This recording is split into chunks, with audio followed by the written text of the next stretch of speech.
7h46, ce matin on vous pose une question. Pensez-vous qu'il y a trop de projets immobiliers à Montpellier dans la métropole? Si on vous pose cette question, c'est pas par hasard, c'est aussi parce qu'on reçoit Alain Berthet qui est le porte-parole de Non au béton. C'est notre invité ce matin, Guillaume. Bonjour Alain Berthet. Bonjour. Défendre l'environnement et la qualité de la vie, c'est l'objectif que vous affichez à Non au béton. Mais on a l'impression qu'après plusieurs années de lutte et de lutte intense parfois, votre association est un petit peu en sommeil. J'ai vu votre dernière assemblée générale, c'était en mars 2022. Vous n'avez plus de raison de lutter aujourd'hui ? Non, une assemblée générale c'est une fois par an, donc oui. La prochaine aura lieu en 2023. Il y a encore beaucoup de raisons, mais nous agissons aussi beaucoup en souterrain, et notamment sur le stade Jeannot Vega qui devait disparaître au profit d'une nouvelle halle de sport de 6000 places. Eh bien, les riverains nous ont contactés et c'est nous qui avons organisé tout ce qui était pétition, site internet avec eux pour convaincre la mairie de changer son projet. Vous voulez dire qu'on vous voit moins, vous êtes moins médiatisé, mais que vous agissez beaucoup dans l'ombre alors, d'une certaine manière ? Tout à fait, c'est-à-dire qu'on est contacté très régulièrement, même au-delà de l'Hérault. On a eu des demandes au Gros du Roi, on a eu des demandes de Lyon, on a des demandes de Perpignan. À la Grande Motte, par rapport à la disparition programmée du théâtre de Verdure, vous n'avez pas été sollicité ? La Dure doit se retourner. La Dure doit se retourner dans sa tombe, parce que c'était quand même l'un des trois espaces prévus sur cette place de la mairie. Donc c'est un peu dommage, je dirais, de casser cette harmonie architecturale. Alors votre dernier fait d'armes notoire, c'est l'abandon du projet Oxylane Décathlon de Saint-Clément-de-Rivière, auquel vous étiez farouchement opposé. C'est quoi aujourd'hui votre principale préoccupation à Non au béton ? Alors notre principale préoccupation, c'est le chêne bicentenaire de Castelnau. Oui. C'est le seul arbre remarquable de la métropole.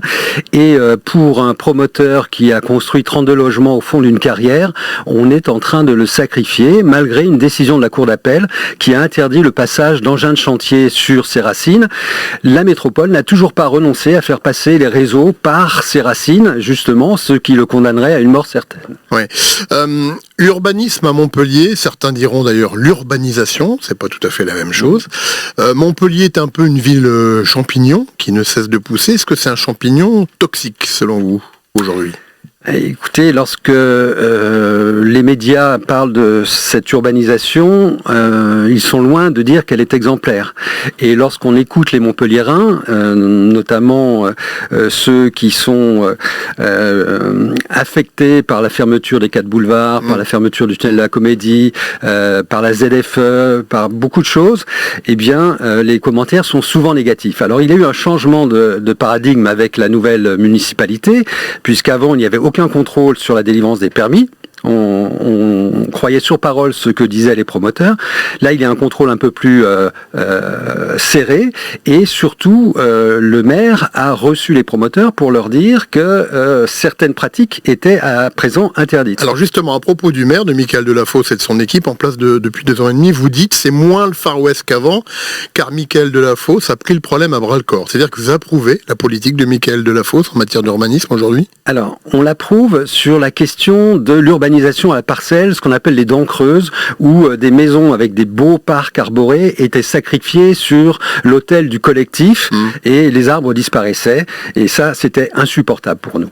Alors après, il y a dans cette politique d'urbanisation des choses incompréhensibles et des choses contradictoires. Un exemple, ouais. Oui, un exemple. On interdit l'urbanisation à la parcelle, mais avec la construction des 2 nouvelles lignes de tram, on change le PLU pour autoriser des constructions de 21 mètres de haut dans des zones pavillonnaires. Oui. Et ça casse complètement l'harmonie. 21 mètres, c'est des 4 étages, c'est ça ? Non, plus. 21 mètres, 21 mètres, on n'est pas loin de 7 étages. Donc, pour nous, c'est incompréhensible. Il y a quelques semaines, à ce micro, Odette Daudet, qui est présidente de l'association des commerçants du centre-ville, déclarait que dans beaucoup de quartiers, les promoteurs immobiliers, tels des vautours, sont là, attendant devant les maisons que leurs propriétaires veuillent bien vendre pour y construire des immeubles. Est-ce qu'elle exagère quand elle dit ça ?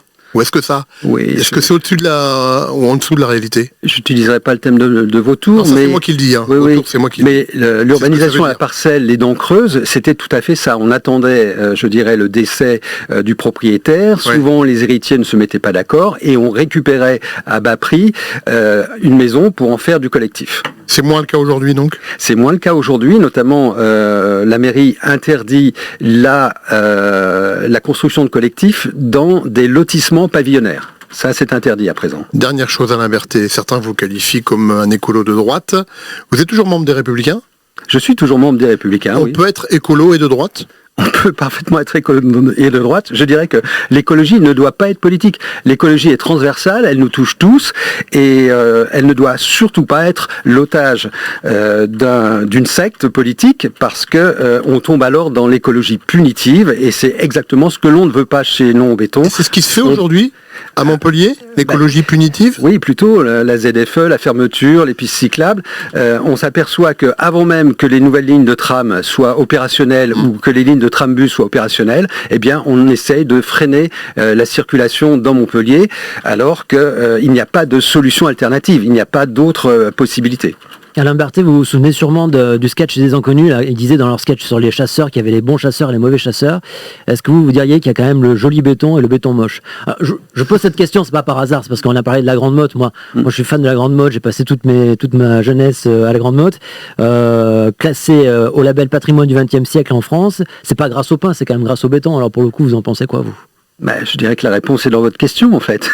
Le béton, tout dépend de la façon dont on l'utilise. Si on bétonne, je dirais, des surfaces naturelles, on descend des arbres centenaires pour l'installer, non, c'est non. Par contre, il y a des réalisations urbanistiques, des folies, l'arbre blanc, où le béton est très utile, et c'est quand même la matière, je dirais, la plus sûre aujourd'hui pour construire des bâtiments de plusieurs étages. Non, pierre vive, par contre, on est d'accord que... Et puis, Pierre-Vive, vous connaissez peut-être pas l'histoire, mais l'architecte qui a laissé son nom au bâtiment, son bâtiment était infaisable. C'est-à-dire que les constructeurs ont dû refaire tous les calculs pour que ce bâtiment tienne, parce que ce qu'elle avait calculé n'était pas réalisable. Bon, parce que nous, on l'a aidé à faire des bétonnières, il y en a quelques-unes, je peux vous dire. Oui. Je vous crois. Oui. Merci en tout cas d'être venu ce matin sur France Bleu Héros. Guillaume, vous voulez rajouter quelque chose? Si ce n'est remercier Alain Berthet. Merci à vous pour cette invitation. Merci. Vous pouvez réécouter cette interview en allant sur notre site internet francebleu.fr. Il est 7h54.